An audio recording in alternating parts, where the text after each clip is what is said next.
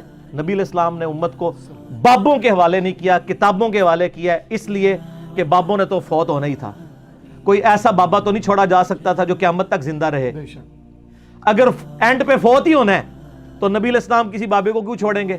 اگر حضرت ابوبکر کا کہتے تو 2 سال بعد وہ بھی فوت ہو گئے، 13 سال کے بعد سیدنا عمر بھی شہید ہو گئے، 25 سال کے بعد سیدنا عثمان بھی شہید، 30 سال کے بعد سیدنا علی بھی شہید، خلافت راشدہ ختم، اور آخری صحابی 110 ہجری میں ابو طفیل عامر بن واثلہ نبی علیہ السلام کی وفات کے 100 سال بعد وہ بھی فوت ہو گئے۔ آج آخری صحابی کو بھی فوت ہوئے ہوئے آلموسٹ 1340 سال گزر چکے ہیں، 1330 کہہ لیں اگر وہ 10 آپ وہ نکال دیں، 1440 ہجری چل رہا ہے۔ تو سر نبی علیہ السلام نے اس لیے کتاب و سنت کے حوالے امت کو کیا، اور کتاب کے حوالے کیا، اور اہل بیت کے احترام کا کہا۔ حالانکہ وہ بابے اس قابل تھے کہ چھوڑے جاتے ہیں، لیکن انہوں نے بھی تو فوت ہونا تھا نا۔ تو لیکن سر قرآن نہیں فوت ہوا، سنت نہیں فوت ہوئی، حدیث نہیں فوت ہوئی، وہ زندہ ہے، اور اس کے ساتھ جو جڑے گا وہ زندہ ہوگا، جو اس کے خلاف کھڑا ہو جائے گا اس کی موت واقع ہو جائے گی، اور ان کی علمی موت واقع ہوگی ہے۔ یہ جو بار بار کلپ چڑھا رہے ہیں، پتہ کیوں چڑھا رہے ہیں؟ یہ اس لیے نہیں چڑھا رہے کہ آپ جیسے انٹلیکچوئلس کو قائل کریں، ان کو پتہ ہے ان کو ہم نے کیسے قائل کرنا ہے۔ یہ اپنی بھیڑیں جو ہیں نا، جو انہوں نے وہ تقلید پٹے جن کو باندھے ہوئے ہیں، وہ چاہ رہے ہیں یہ نہ ہمیں چھوڑ کے جائیں۔ نہ سر، کب تک کریں گے؟